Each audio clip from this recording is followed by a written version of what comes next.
Hello dear student, Assalamualaikum. My name is Dave. Welcome to you Core Concept channel. In this video, we will discuss acceleration. Do you already know that what is velocity and speed, and we discuss the difference between speed and velocity. In this lecture, we will only discuss acceleration. What is the acceleration? The rate of change of velocity with respect to with respect to time. The rate of change of velocity with respect to time is called acceleration. Acceleration हमारे पास होता है कि हमारे पास the rate of change of velocity. Velocity में क्या है हमारे पास changing और with respect to time. Time के हिसाब से हमारे पास किसी भी ऑब्जेक्ट की वेलोसिटी में क्या है चेंज, उससे बोलते हैं क्या एक्सेलरेशन. एक्सेलरेशन का जो हमारे पास सिंबल है वो है हमारे पास small a. The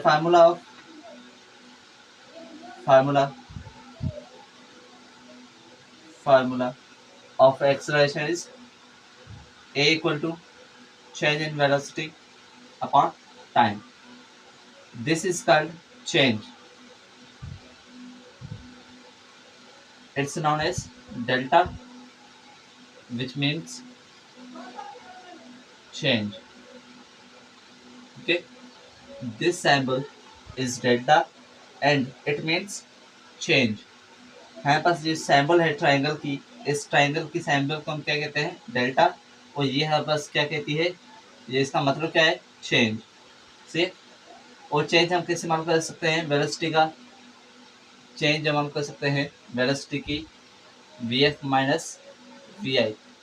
final velocity में से हम इनिशियल वेलोसिटी माइनस करेंगे तो हमारे पास चेंज इन वेलोसिटी मिलता है.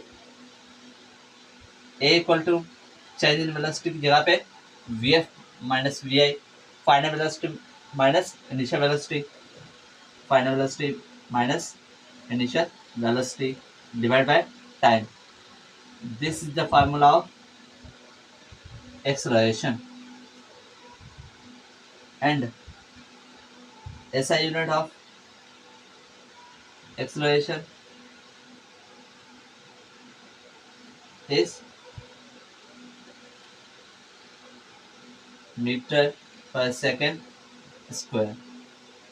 Okay, meter per second square, and this is a vector quantity because it has magnitude, direction and also unit, so we can say vector quantity. And this is a and it is and this is derived quantity because this is derived from fundamental quantity, so we can say this is a derived quantity. Hello dear student, अस्सलाम वालेकुम.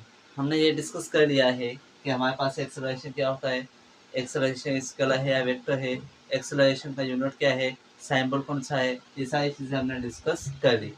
अब हमारे पास आता है positive acceleration और negative acceleration. और negative acceleration को हम रिटार्डेशन या डी एक्सेलरेशन भी कहते हैं. पहले हम पढ़ लेते हैं पॉजिटिव एक्सेलरेशन होता क्या है. सिंपल मकसद है पॉजिटिव एक्सेलरेशन का कि हमारे पास किसी भी ऑब्जेक्ट की जो वेलोसिटी है उसके अंदर जो चेंज आता है with respect to time increase होता जाए तो हम उसे बोलते हैं पॉजिटिव एक्सेलरेशन. या यूँ कह सकते हैं कि किसी भी ऑब्जेक्ट की जो एक्सेलरेशन है वो मुसलसल या with respect to time increase हो तो हम उसे बोलते हैं positive acceleration. For example, speed breaker के बाद गाड़ी जब जाती है तो वहाँ बस कैसे जाती है तेज़ी से, मीन एक्सेलरेशन ज़्यादा होता है तो हम उसे बोलते हैं पॉजिटिव एक्सेलरेशन. उसके बाद हमारे पास नेगेटिव एक्सेलरेशन. नेगेटिव एक्सेलरेशन का मकसद ये है कि हमारे पास किसी भी ऑब्जेक्ट की जो वेलोसिटी है उसके अंदर जो चेंज आता है with respect to time decrease होता जाए तो हम उसे बोलते हैं नेगेटिव एक्सेलरेशन, रिटार्डेशन या डी एक्सेलरेशन. या हम यूँ भी कह सकते हैं कि हमारे पास किसी भी ऑब्जेक्ट की जो एक्सेलरेशन है वो विथ रिस्पेक्ट टू टाइम हमारे पास क्या होती जाए, डिक्रीज़। जिस तरह से हमारे पास स्पीड ब्रेकर आता है तो उससे पहले हम क्या कर देते हैं, गाड़ी की जो हमारे पास एक्सेलरेशन है वो कम कर देते हैं। और हमने जो एक्सेलरेशन कम की है किसकी, बाइक की या हमारे पास किसी भी गाड़ी की, तो वो हमारे पास क्या है, negative acceleration. Thank you. In this lecture, we will have discuss positive acceleration and negative acceleration. Don't forget like, share, and comment. Take care.